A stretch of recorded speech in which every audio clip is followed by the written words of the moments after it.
Olá, sejam muito bem-vindos a mais um vídeo do canal Viver Mais Forte. O meu nome é Pedro Correia e hoje vamos falar sobre como é que nós podemos melhorar a nossa memória. Manter uma boa função e performance cognitiva é essencial para nós termos uma boa qualidade de vida, para nós obtermos os objetivos que desejamos alcançar na nossa vida e é essencial para a formação de memórias. E a memória é essencial, obviamente, para a nossa aprendizagem, pelo que devemos cuidar bem da nossa memória ao longo da vida. A memória consiste numa interação de dois grandes processos. Por um lado, a capacidade de armazenar informação, por outro lado, a capacidade de reter informação. Quando nós formamos novas memórias, existem três passos essenciais neste processo. Portanto, existe o passo da codificação, a forma como nós processamos a informação. O segundo passo é o armazenamento da informação. E o terceiro passo, a recuperação da informação. Quando nós nos referimos à codificação, estamos a referir-nos, neste caso, à forma como nós captamos, absorvemos essa informação através dos nossos sentidos.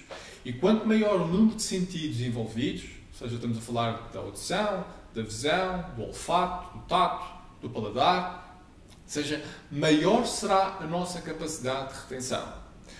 Por outro lado, quanto mais foco, quanto mais atenção conseguirmos dedicar ao assunto, também melhor será o processamento dessa informação. Ou seja, se eu estou a estudar um determinado tema e tenho as notificações do telefone sempre a me incomodarem, ou tenho a televisão ligada, ou tenho algum ruído de fundo, portanto, essa fase da codificação da informação vai ficar comprometida.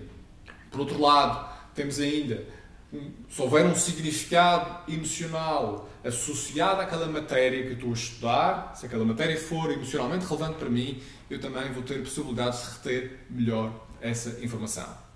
O segundo passo, ou seja, o armazenamento, diz respeito àquilo que acontece depois de experienciarmos ou de processarmos aquela informação. Ou seja, o que é que acontece a seguir? Pode acontecer três coisas. Pode passar para a nossa memória sensitiva, pode passar para a nossa memória de curto prazo ou pode passar para a nossa memória de longo prazo. Se for algo realmente importante, relevante para nós, a probabilidade de passar para a memória de longo prazo será superior. E finalmente, no último passo, a recuperação, portanto a pergunta que se faz é o que é que realmente aprendemos com aquele conteúdo ou com aquela informação. E neste sentido, portanto, nós sabemos que quanto mais atenção nós prestamos nos passos anteriores, maior a possibilidade de recuperação. E, por outro lado, quanto menos atenção, quanto menos foco, quanto menos significado emocional tiver, portanto, a matéria nos passos anteriores, maior, portanto, será a dificuldade de nós conseguirmos recuperar essa informação. Ou seja, isto significa que se nós queremos melhorar a nossa capacidade de aprender, temos que melhorar a nossa capacidade de memorizar e estes três passos são essenciais. Mas aprender é também melhorar o processo de não esquecer. E neste sentido é importante conhecer a curva do esquecimento que foi sugerida pelo psicólogo Hermann Ebbinghaus, em que ele ilustra que são necessárias várias exposições, revisões aos temas, aos conceitos, para aumentar as probabilidades de retenção, ou seja, para nós não esquecermos. Então, Ebbinghaus identificou dois aspectos fundamentais na prevenção do esquecimento. Por um lado, a construção de memórias fortes, sólidas, naqueles temas que nós estamos a estudar e que tenham um significado, portanto, emocional relevante para nós. E, por outro lado, a quantidade de tempo que nós dedicamos a essa memória e que, obviamente, que exige constantes revisões. Ou seja, melhorar a memória, então, tem a ver com, por um lado, com a nossa capacidade de codificar e armazenar informação, que depende da nossa capacidade de atenção, do nosso foco, e, por outro lado, da nossa capacidade de não esquecer, que só acontece com a constante revisão e exposição aos temas. Então, que técnicas é que nós podemos utilizar para melhorarmos a nossa memória? Existem várias técnicas suportadas pela evidência científica, mas eu vou dar-vos a conhecer aqui duas, que são aquelas que eu também tenho vindo a utilizar no meu processo de aprendizagem. A primeira é o ciclo de estudo. E, na verdade, mais que uma técnica, é uma abordagem que compreende vários passos e que eu memorizei com o acrónimo VARIA. V-A-R-E-A.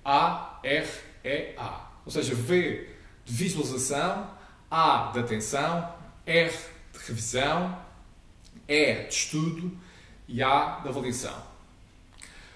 O V significa a visualização geral, ou seja, quando vou estudar um determinado tema, conteúdo, eu vou fazer uma visualização geral para ter uma ideia geral daquilo que eu vou estudar e de quanto tempo é que eu vou necessitar de alocar para aquele tema, para aquele conteúdo.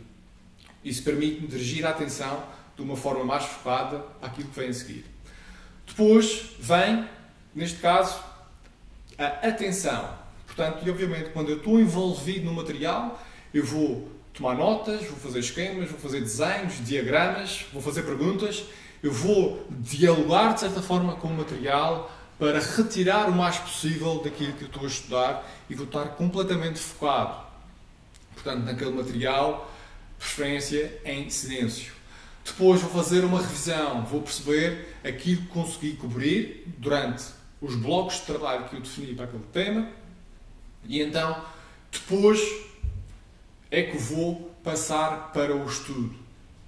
Portanto, depois de reforçar a minha aprendizagem com aquela revisão, eu vou passar para o estudo, onde eu vou dar resposta àquelas perguntas que fiz nas notas que eu tomei, os comos, os porquês, e isso permite-me mergulhar mais profundamente nos conceitos, nos temas e obter uma compreensão mais profunda e não apenas superficial. E finalmente, vou avaliar, vou tentar perceber aquilo que aprendi, aquilo que eu consegui reter, para perceber se esta abordagem está a funcionar ou se eu vou ter que fazer algumas alterações nos blocos de trabalho que eu defini. A segunda técnica é a repetição espaçada ou prática distribuída. Ou seja, enquanto a técnica anterior vai incidir mais sobre a componente da codificação e do armazenamento de informação, esta técnica vai incidir mais sobre o último passo da formação de memórias, que é a recuperação. O não esquecer.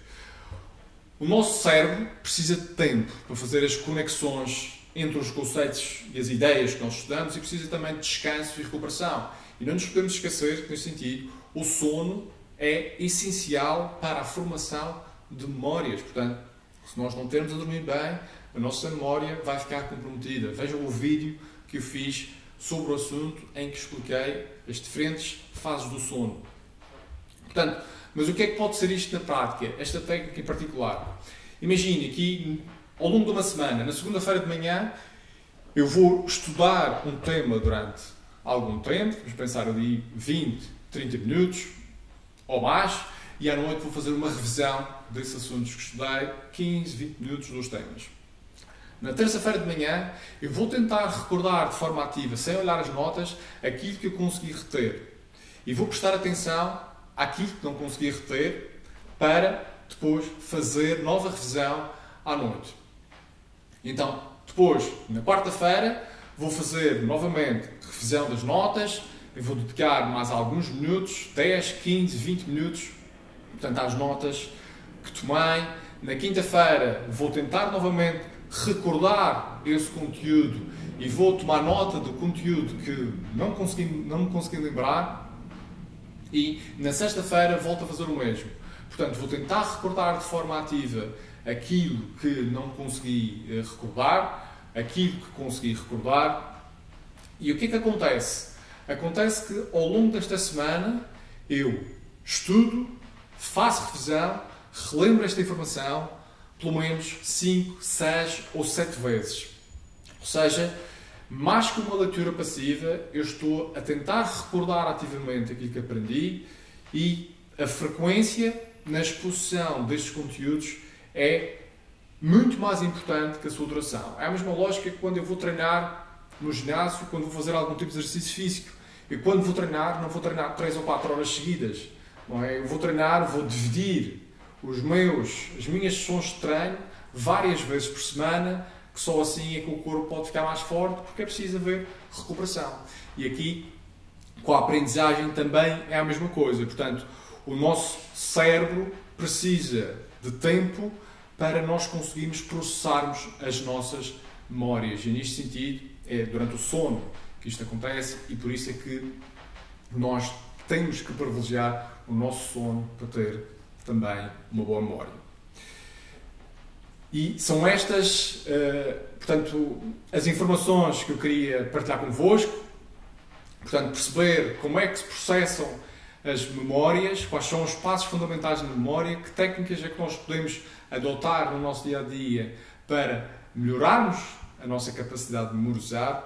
Espero que este conteúdo tenha sido útil para vós e que possam continuar aqui a acompanhar os conteúdos no canal.